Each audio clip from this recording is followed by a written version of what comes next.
You're watching Friendly Fella Jed. If you're new here, welcome. If you're not, welcome back. Let's start the video.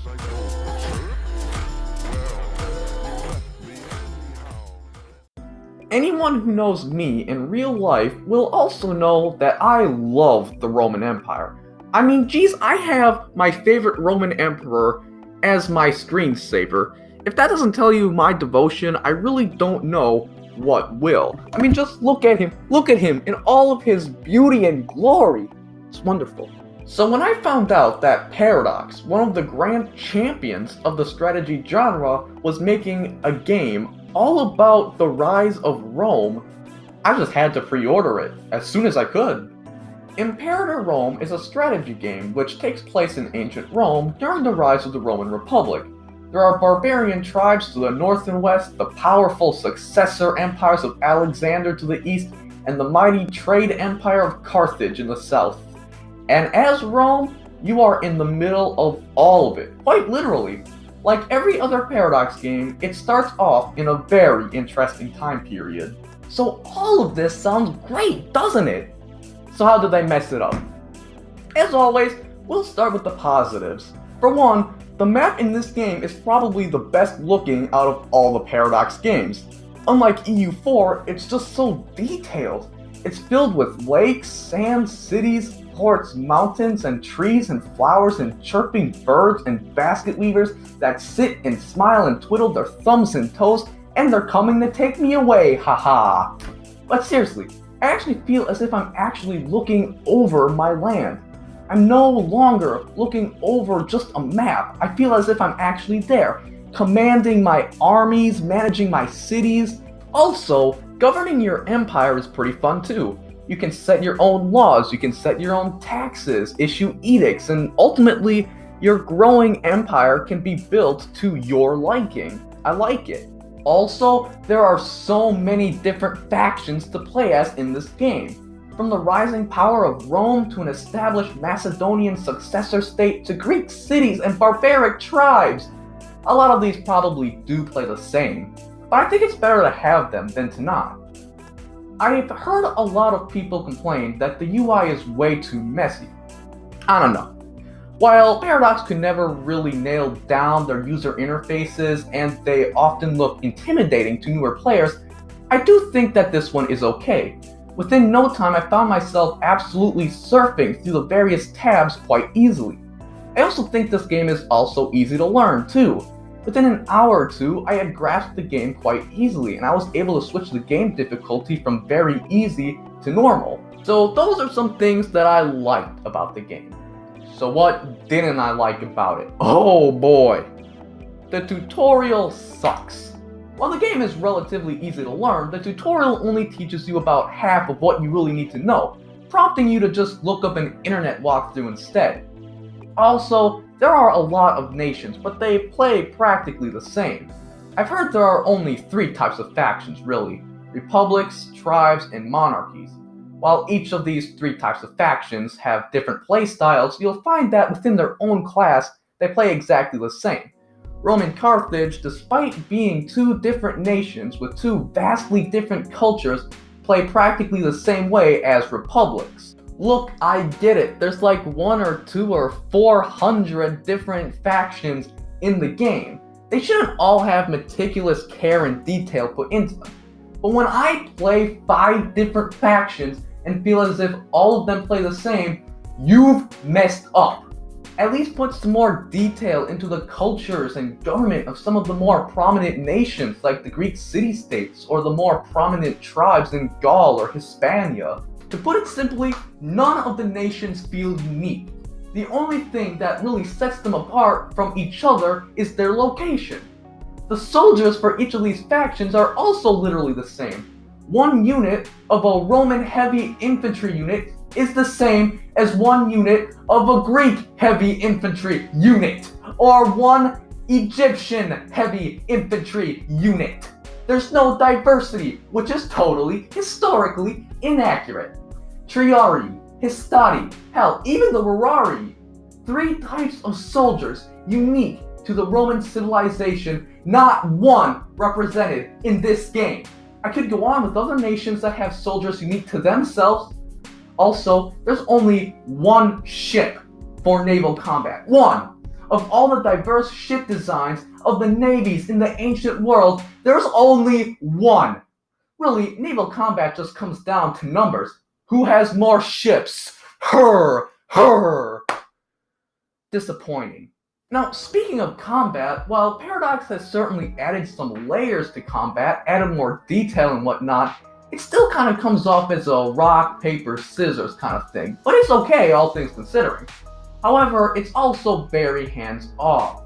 Once the unit engages the enemy, you can't really do anything to improve your chances other than just throwing more men into the fray. The only thing you can really tell your men to do during a battle is to order a full retreat. Not good for a game which centers around combat and warfare. And that's the thing, see? This game centers around combat, but that's just not the strong suit of Paradox games. Sure, going to war is a big thing in these sorts of video games, but a lot of the fun from Paradox games comes from managing a growing empire, managing the politics, building things that will give you resources which will help you compete with other empires. And well, this game doesn't really do that. The game just centers around warfare, it seems, so there's not really much to do in the way of managing individual cities. You can build a few buildings, issue edicts and the like, but that's really it. Also, certain classes of people output certain goods. Citizens increase tax, free men give manpower, tribesmen contribute to forts, and slaves help with the granary. Seems sound, doesn't it? But let's say I needed more tax money, which is generated by citizens. All I have to do is promote the freemen to citizenry, which is literally just done in a single click. This essentially takes away much of the game's challenge, as if I ever find myself losing money faster than I can get it, all I have to do is just click a few times. Speaking of buildings, there are only 4 of them in the entire game. So building has essentially been streamlined. Personally, I would like to see a building system as robust as, say, Total War Rome 2, where there are tons of different buildings unique to specific factions, which all have different strengths and weaknesses to building. Well, I can only dream. So the game is essentially a map painter. You fabricate a claim on another country, go to war with them, take half their land, wait for the truce and the war exhaustion to expire, and then you do it all over again. Repetitive. And honestly, conquering is kind of weird. It's like when you conquer a chunk of land, you'd think that would generate unrest among the population, but it's like, no one even cares. Hey, you hear that we just got conquered? Like, what do you think about that, dude? I'm impartial, honestly. I've never really found trade to be a very major part of the game. While resources do add a new flavor to this game, the prices of goods themselves never actually fluctuate. There's no supply or demand in this game. So most of the time, you don't even know if you have a surplus of a resource until someone wants it from you. So money, basically, it's in abundance as you really move through the game. This game, luckily, has a system where you can trade money in for other things, like military points or research points. This speeds the game up more than I would like to. Instead of gradually building your nation to be the best it can be, the system practically just hands it to you on a platter. In most Paradox games, you can choose the date you want to play in. For example, EU4 starts in 1444, but I could choose to play in 1555 if I really wanted to. This game doesn't have that. You can't choose the time you want to play it. So you're stuck playing in the time period this game forces you to, which is 450 ab urbe condita, from the founding of the city. Now, you can play any nation you want as long as it existed during 450 ab urbe condita. I don't speak Latin, okay? I probably pronounced that wrong. Whatever. This is a problem, as there are a lot of factions that form after this year. Now, above all, I wanted the internal politics of this game to be good. But guess what? That sucks too! This game touts itself as a game centered around its characters, of which there are many, but most of them bear no relevance to the game at all. And the ones that you will be using throughout your campaigns, they really don't matter. When you give an office to a character, you're really only choosing the character that will give you the most bonuses to research, military, religion, and whatnot. You really don't grow attached to these characters. Out of the 3 generals I have in my current campaign right now, I couldn't tell you the name of one of them. Now, they do generate events that either make you lose or gain something, but they really don't do anything else. Relationships, goals, personality, none of it matters, which stings. I wanted to giggle with glee as I tried to hold the divided court together. I wanted to feel the impact of being forced to murder a potential Civil War instigating character who I thought was my friend. I wanted to feel panic as one of my badass generals falls in his last stand against my enemy. But oftentimes, I find them as disposable as a candy wrapper. If one dies, there's like 50 other dudes ready to take his place. Now, of course, some characters might become disloyal, which might prompt a civil war. Now it gets interesting. Actually, all it takes for them to stop being disloyal is to just make friends with them or to bribe them, and suddenly they're out of your hair. Yes, this is a process which only takes a few clicks, and suddenly they're no longer a problem. It's like, does this game require any actual work or effort to play? Lastly, this game is way too short.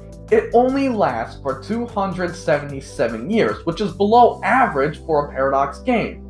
It only lasts from the beginning of the Rise of the Republic to its eventual replacement to the Empire. You actually can form the Roman Empire in this game, but at that point, the game is pretty much over. The game doesn't bother adding in any new content or events at this point, and that's the straw that ultimately broke the camel's back. You made a game centered around Rome, but didn't put any effort into its best era. Its era when it was an empire, when it conquered the vast Isles of Britain to the deserts of Mesopotamia. It's like, what were you thinking? Shame, shame, shame, how dare you? How dare you? Ladies and gentlemen, I'm done. This game is just an oversimplified version of EU4 with illusions of added features. People, there's no way around it. This game offers a deluxe edition, which isn't worth it. It charges $15 more for features which really don't make the game more fun. If anything, it's just more day one DLC. So they're practically taking content out of the game at this point and selling it for extra. I am hurt by this game. As a fan of Paradox and an even bigger fan of the Roman Empire, I wanted this game to be good. But it's not. Everything tries so hard to be a deep and interesting gameplay mechanic, but it's all just so bare bones. There's no interesting characters, politics is lacking, war, nation building, everything just misses the mark. Paradox, you listen to me when I tell you this. You better not make any DLC until you fix this game. I was willing to buy DLC for EU4 and Stellaris because those were good games. I wanted more of them. Until you can prove to me and the community that this is a good game, there is no reason to buy any more DLC. My grandpa always said this to me, you can polish a turd until it shines, but then all you'll have is a shiny turd. Overall, Imperator Rome gets a 4 out of 10. While the map is the best looking I've seen in a historical Paradox game, and while it's an interesting time period, this game is just too bare bones to warrant a buy. This game has a lot to it, but the illusion of depth is shattered when you dive into it. It's fair to say that overall I don't recommend this game. It pains me to say that, it does. Perhaps Paradox will fix this game. I hope they do. Will they? Doubt it. Why tend to the satisfaction of the customers when you can instead siphon money from their pockets? I despair. So yeah, don't get this game. Don't get it on sale. Don't even let your friends gift it to you. It's not worth $20. It sure as hell is not worth 40 or even 55. Friendly fellow Jed, out.